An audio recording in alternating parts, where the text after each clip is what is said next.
Après cela, Jésus savait que maintenant, tout était achevé. Et pour que l'écriture soit accomplie, il dit « J'ai soif ». Il y avait là un vase plein de vin aigre. Les soldats trempèrent une éponge dans du vin aigre, la fixèrent à une branche d'hysope et l'approchèrent de la bouche de Jésus. Jésus prit le vin aigre, puis il dit « Tout est achevé ». Il baissa la tête et rendit l'esprit.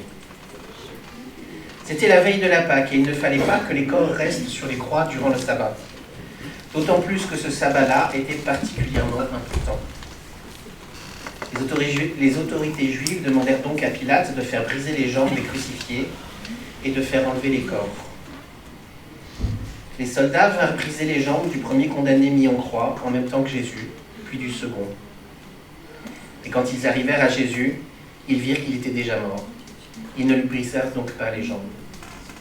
Mais un des soldats lui perça le côté avec sa lance, et aussitôt il en sortit du sang et de l'eau. Celui qui a vu cela en a rendu témoignage, et son témoignage est vrai. Il sait qu'il dit la vérité, afin que vous aussi vous croyiez. Car tout cela est arrivé pour que s'accomplisse l'Écriture, on ne lui brisera aucun os. Et un autre texte dit encore, ils regarderont à celui qu'ils ont transpercé. Amen.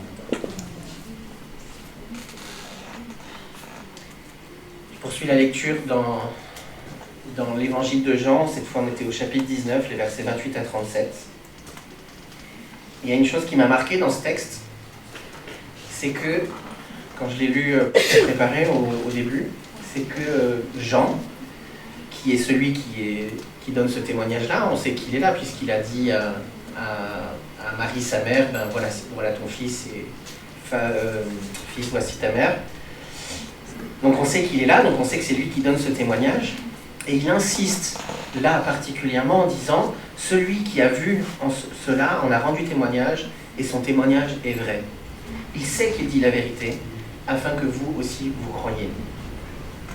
Il y a ça, et puis il y a 3 fois, afin que l'écriture soit accomplie. 3 fois Jean a noté qu'il a pris des événements qui se sont passés, on sait bien qu'il n'a pas tout raconté, puisque dans les autres évangiles, on sait qu'il y a plein d'autres choses. Mais Jean a sélectionné juste ces éléments-là du moment où Jésus est sur la croix et de son décès. Il veut qu'on le sache, et il nous dit même que c'est important que ce soit un accomplissement des Écritures, et il nous dit, attention, ça c'est moi qui l'ai vu, c'est moi qui vous le raconte, je sais que c'est vrai, et je vous le raconte pour que vous croyiez. À quoi faut-il croire? Qu'est-ce que Jean veut absolument que nous retenions à ce moment-là? En fait, vous l'aurez sûrement remarqué, l'évangile de Jean et de manière générale les écrits de Jean utilisent beaucoup le symbolisme. Il utilise beaucoup des références. Il dit des choses pour qu'on comprenne qu'il y a autre chose derrière. Et au moment où Jean nous précise qu'on est la veille de la Pâque, ce qu'il faut entendre là, c'est qu'au moment même où Jésus est sur la croix, à Jérusalem, on est au temple, on est en train de sacrifier les agneaux pour le repas de la Pâque.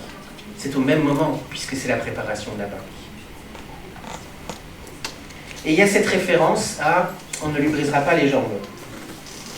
C'est évidemment une référence à l'Ancien Testament, au moment de la Pâque, puisqu'il est dit que l'agneau de la Pâque ne doit pas avoir les jambes brisées.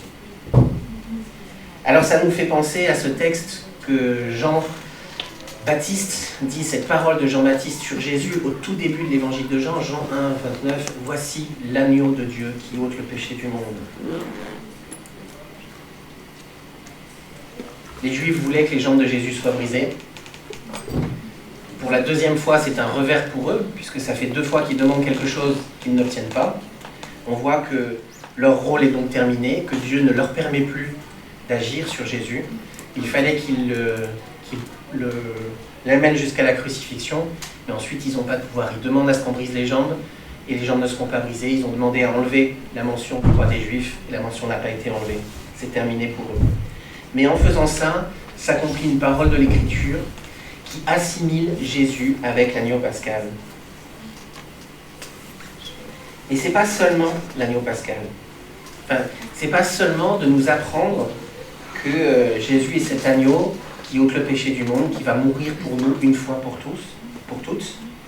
C'est un peu plus que ça en fait. Dans cette référence-là, il y a une deuxième référence dans l'Ancien Testament, et on va lire ensemble le psaume 34. Dans le psaume 34,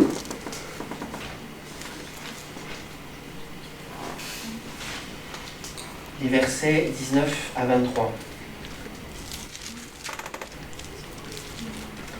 Le Seigneur est proche de ceux qui ont le cœur brisé, il sauve ceux qui ont l'esprit abattu.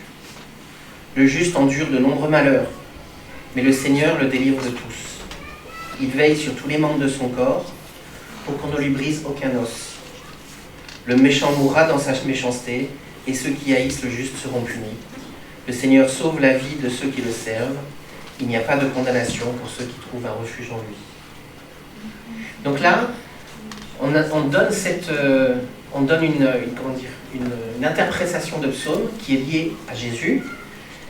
Jésus est celui qui a le cœur brisé. Jésus est celui qui endure de nombreux malheurs. Mais le Seigneur va le délivrer de tous. Donc, en affirmant, en nous rappelant que les os des jambes de Jésus n'ont pas été brisés, Jean nous fait rappel à ce psaume pour nous dire que Dieu va délivrer Jésus. Mais plus que ça, qu'à ce moment-là, il y a quelque chose qui se passe, qui va faire que le méchant mourra dans sa méchanceté et que le Seigneur sauve la vie de ceux qui le servent. Au moment de la croix, au moment de la mort de Jésus, à ce moment-là, l'agneau pascal est là pour sauver ceux qui se mettent sous sa protection, mais il est aussi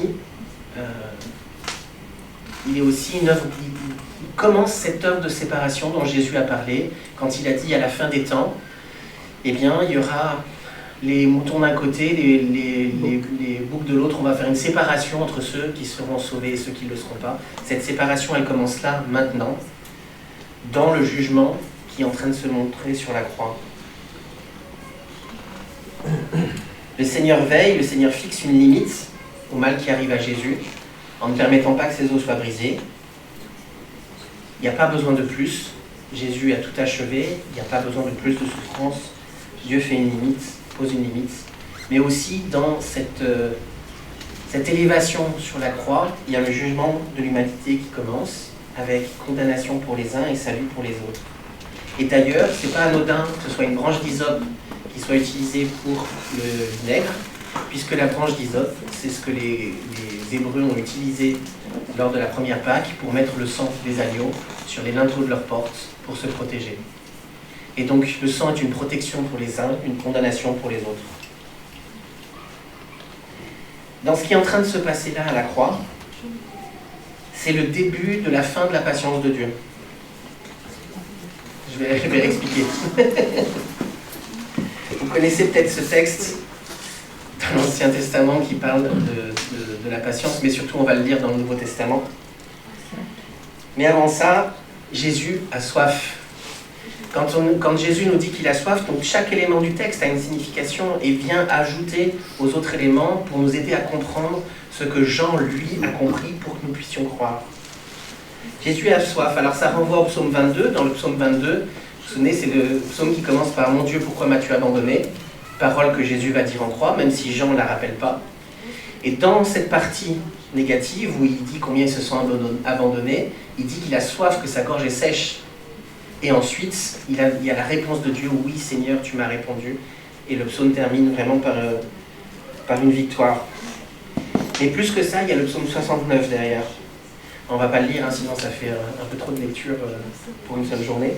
Mais dans le psaume 69, le psalmiste parle de quelqu'un qui est souffrant. Il dit « Je suis souffrant, j'ai été insulté, j'ai été humilié. Les humiliations et les insultes ont brisé mon cœur. » Donc on voit bien que c'est encore une fois, c'était une prophétie pour parler de Jésus. « Mes ennemis, quand j'ai eu soif, ils m'ont donné à boire du vinaigre. » Donc là encore une fois, quand Jésus est sur la croix, qu'il est là, c'est la fin, il sait, le début du texte nous dit, il sait déjà que tout est achevé. Il ne lui reste plus qu'à accomplir encore les Écritures avec cette parole-là. Jésus, bien que sur la croix, bien que proche de la mort, à quelques secondes de la mort, il est encore dans son rôle de prophète, d'accomplir les Écritures.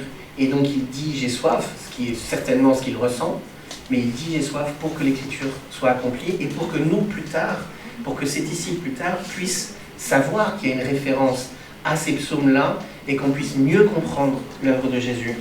Tout ce qu'on sait de ce qui se passe à la croix, on le sait parce que les évangélistes ont compris et donc ont mis tout en lien entre ce que Jésus a fait et ce qui était dans l'Ancien Testament. Ils ont compris ce que Jésus a fait, pourquoi il l'a fait, pourquoi Jésus fait ces références-là à l'Ancien Testament, pour qu'on ne puisse pas se tromper sur ce qui se passe à la croix, mais qu'on puisse vraiment le comprendre et que ça puisse changer nos vies.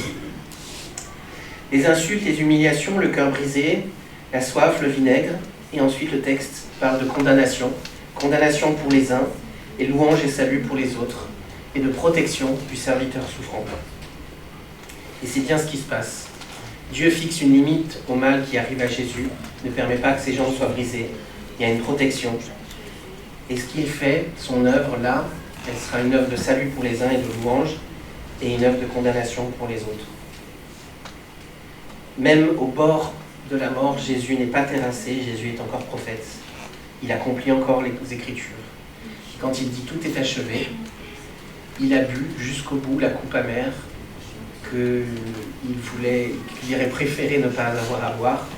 Et quand il dit à son Père « que ta volonté soit faite et non la mienne », il sait qu'il va aller jusqu'à ce moment-là, il sait qu'il va aller jusqu'au bout. Tout est achevé, tout est terminé.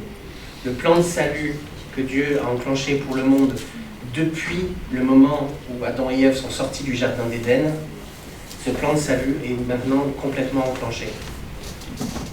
Pendant tout le passé, pendant toute la période avant Jésus, les gens ont été sauvés sans savoir comment c'était possible que nos péchés puissent être pardonnés. C'est ce qu'on appelle le temps de la patience de Dieu. Et je vais vous lire dans l'Épître aux Romains,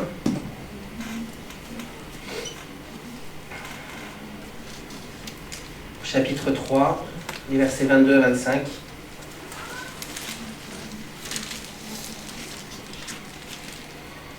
Dieu déclare les êtres humains justes par la fidélité de Jésus-Christ. Il le fait pour tous ceux qui mettent leur foi en lui. Car il n'y a pas de différence entre eux, tous ont péché et sont privés de la présence glorieuse de Dieu. Mais Dieu, par sa grâce, les rend justes, gratuitement, par Jésus-Christ, qui les délivre de leur esclavage. Dieu a offert Jésus-Christ comme un sacrifice pour le pardon des péchés. Par sa fidélité qui est allée jusqu'à verser son sang, le Christ a manifesté que Dieu est toujours juste. Et il l'était déjà autrefois quand il a patienté et laissé impunis les péchés des humains. Pourquoi on pouvait être sauvé dans l'Ancien Testament? Pourquoi on ne mourrait pas automatiquement à cause de notre péché? C'est parce que Jésus allait venir. C'est parce que Jésus allait accomplir cette œuvre à la croix. À la croix, Jésus prend sur lui la condamnation de ceux qui ont cru en Dieu et de ceux qui croiront en lui. Et il condamne par sa mort ceux qui ne voudront pas croire en lui. Le plan de salut est enclenché, tout est achevé. C'est le début de la fin de la patience de Dieu parce que nous y sommes encore. Mais maintenant, on sait pourquoi. On sait pourquoi Dieu patiente. On sait que Dieu reste juste et qu'il ne laisse pas le péché impuni. Et à la fin de ce texte, on regarde ce dernier verset, cette dernière citation de l'Ancien Testament. Ils contempleront celui qu'ils ont percé. Nous contemplons tous celui que nous avons percé. Et ça provoque le salut chez les uns et la condamnation chez les autres. Alors, puisque nous sommes en chemin avec Christ, puisque nous sommes en chemin à sa suite, nous qui sommes ses disciples, nous qui voulons être ses disciples, bien sûr, être mort à la croix, être crucifié avec le Christ, c'est être mort à la loi. C'est-à-dire libre de la condamnation de la loi. Nous sommes libres. On va explorer ça plus en avant la semaine prochaine, quand on va parler de la résurrection. Mais en étant crucifiés avec Christ sur la croix, nous sommes déjà libres. Nous n'avons pas besoin de gagner l'amour de Dieu.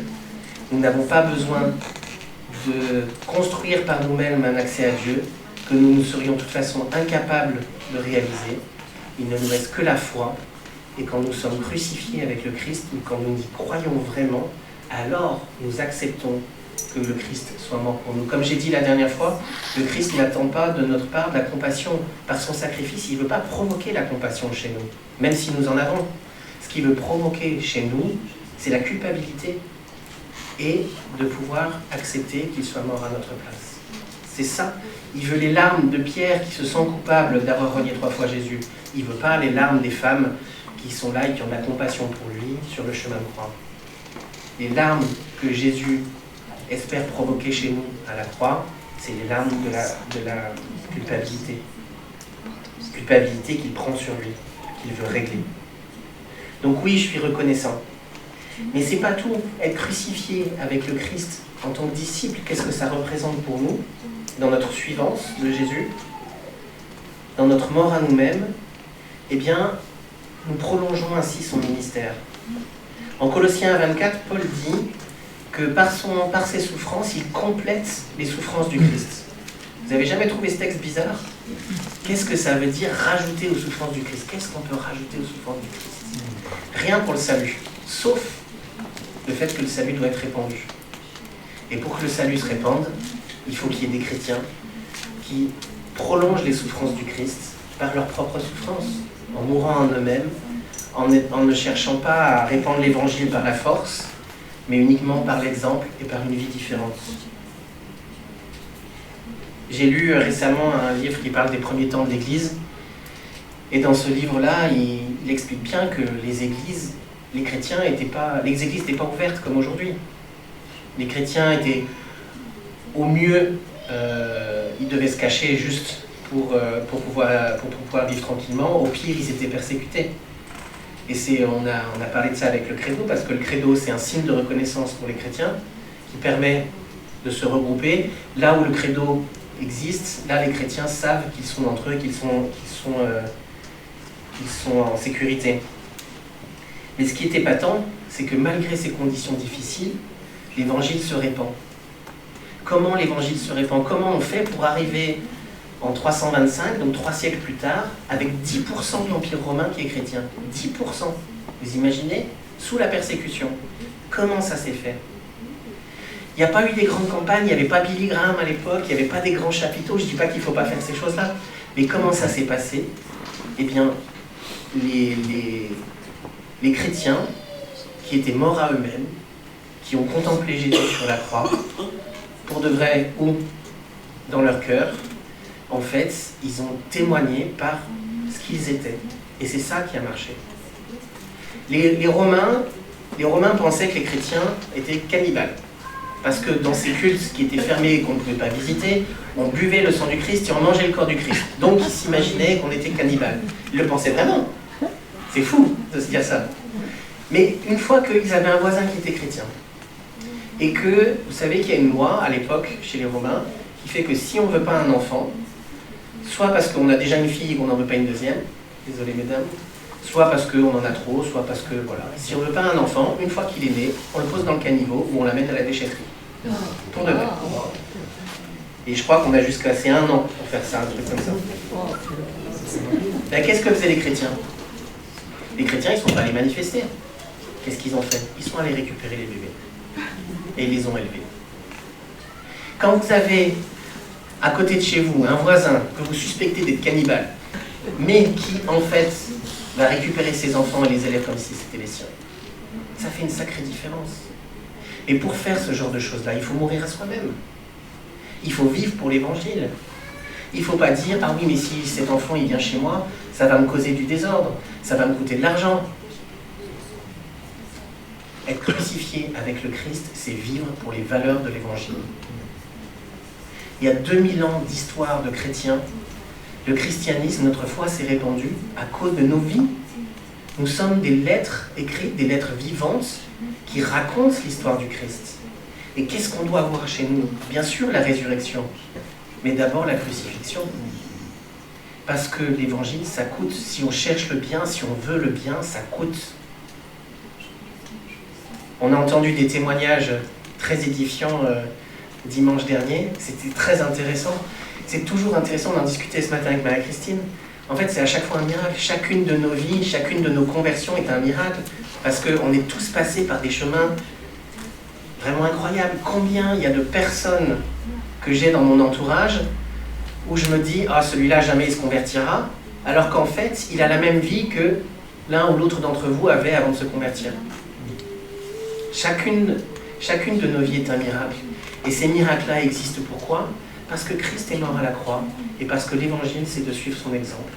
C'est de se laisser remplir de cette conviction que nous devons mourir à nous-mêmes à la suite du Christ et que nous devons vivre dans ce monde, c'est pour les valeurs de l'évangile. C'est pas pour accomplir la loi, c'est pas pour être meilleur que les autres, c'est pour vivre pleinement, témoigner de l'amour de Dieu. Dieu ne veut pas que le méchant meure. Comme on dit, c'est une chose incroyable. Pourtant, si Dieu ne veut pas que je meure moi, je peux bien accepter qu'il ne veuille pas que les autres meurent non plus.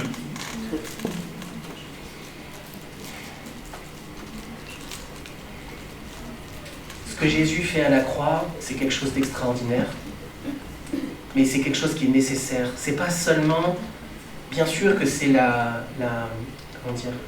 c'est la victoire sur le mal, c'est la substitution pénale, c'est-à-dire un sacrifice à notre place, etc. Mais c'est beaucoup plus que ça, c'est la démonstration de qui est Dieu, et de comment Dieu aime, et de comment il veut que nous aimions.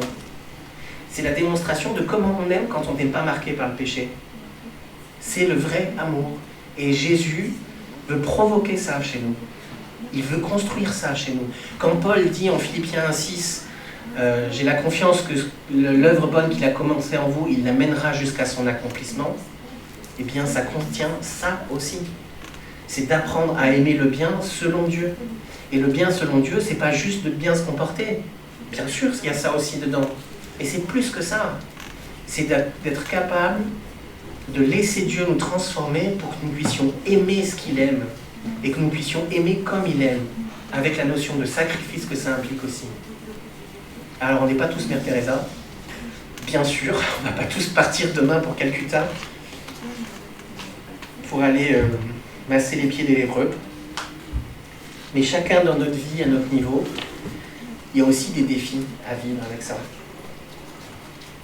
Alors en chemin à la suite de Jésus, nous terminerons ça la semaine prochaine avec la croix, c'est pas la fin, ce sera le début, avec la résurrection, pardon. Mais aussi, il ne faut pas oublier tout ce qu'on a entendu, tout ce qu'on a lu jusqu'à maintenant. On a accompagné Jésus dans son procès, dans ses humiliations, sur son chemin de croix, dans sa crucifixion et dans sa mort. Et tout ça fait partie de l'Évangile.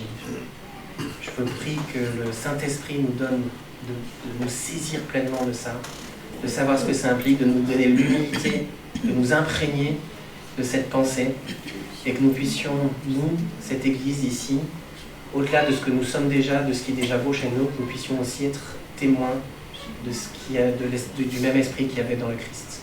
Amen.